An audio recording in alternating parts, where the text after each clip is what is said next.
G'day everybody, welcome back to another episode of Crafted by Tim. Sorry about the loud fan. But today we're going to be sorting out all my sandpaper because I have a lot of it and it's very difficult to find the stuff that I need when I need it. So I want to make some kind of drawer system that will be able to hold all my sandpaper. And the most important thing is I want the box to be able to fit in this compartment up here inside this cupboard. That way, as I need it, I can just drag it out, put it down on the table, and sort through the sandpaper that I need at the time that I need it. But that means that I have to make it to a very specific dimensions. So for the majority of this build, I'm going to be making it from this stuff, which is 3mm thick MDF. Let's get started. So to start off with, I'm going to be stripping this down to 280mm wide, and then from there I'm going to cut off two pieces that are 250mm wide, followed by a further few pieces that are 22mm wide.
Now we can start looking at getting the walls ready, and we can also cut down the excess of this one that we did earlier.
Okay, so this is my setup for the back half.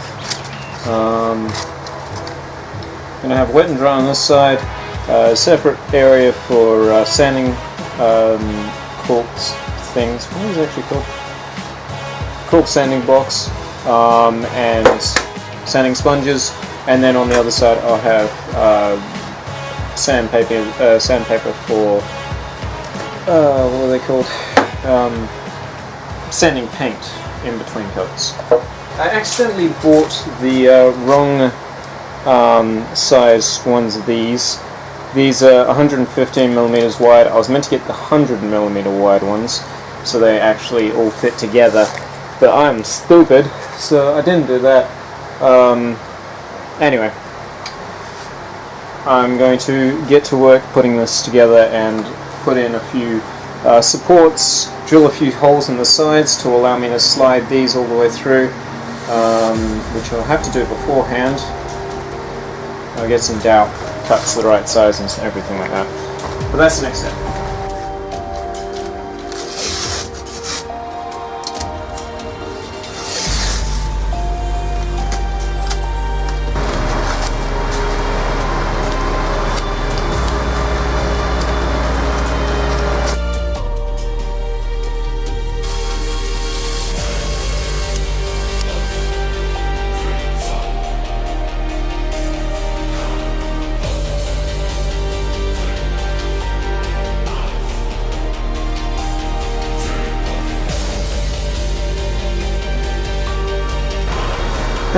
That'll work. Next minute. So if you ever get stuck, try just putting on more clamps. I think that's what I've taken away from today.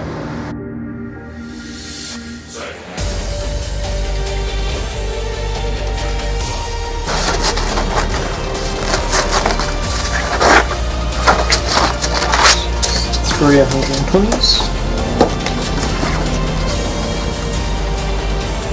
That's right. Bugger. Okay, so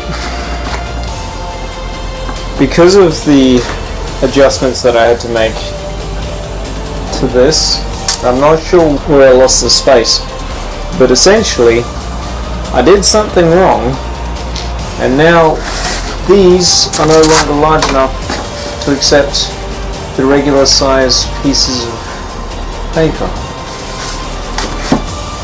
I don't know why, because I did this so it was pretty well perfect.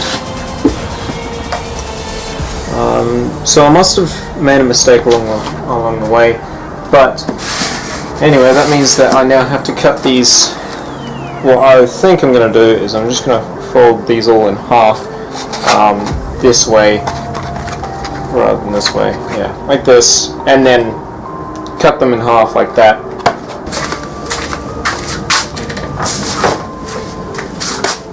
There you have it. Okay, so I didn't end up putting all of the sandpaper in, but I got most of it in. Well, at least the stuff that I use most often. As you can see, it's reasonably easy to access each different thread.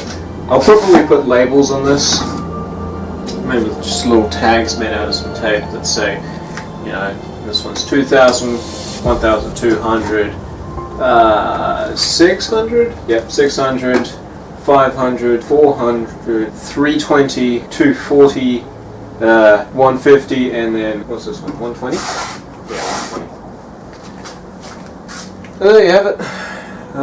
My most commonly used grits, and of course I also have the rest just stacked on top. That actually worked out quite well, because now it also keeps them flat. Anyway. As I mentioned, it does fit inside, and I'll just turn it around rather than setting it down. Here on the back I also have the other half. Now I accidentally put these in the wrong way, but nonetheless, you can see that they still work.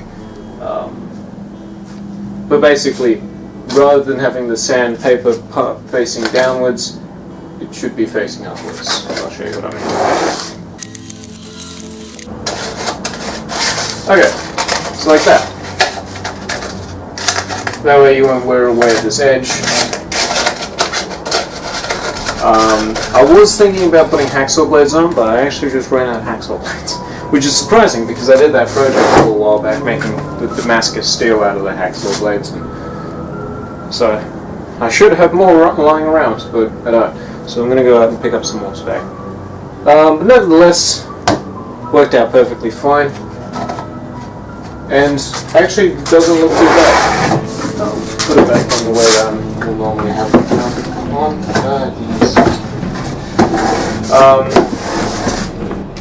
so the cupboard is starting to look a lot better now. Now I'm going to have to start looking at what to do with all the stuff that I ended up taking out. Got a bit of safety, breathing equipment, dust masks and stuff like that. I've got some tissues and some paper towels, and I've also got my gloves, cups, skewers, and what are these called again? Like chuck cloths. So I gotta sort out all that, but I'll save that one for another video when I figure out what I'm actually gonna do. I hope you guys enjoyed this video and you're having a safe and happy new year. And I hope that if you decide to do something like this, or if you have any idea on how I can sort out all of this stuff, comment or go on over to my Facebook and you can check out, you know, my Facebook, and there's a link in the bottom of the description, and make a post. Tell everybody what you're making. We're a nice community, we don't judge. But nonetheless, I hope you guys are having a great week. Stay safe, happy crafting, and as always, cheers.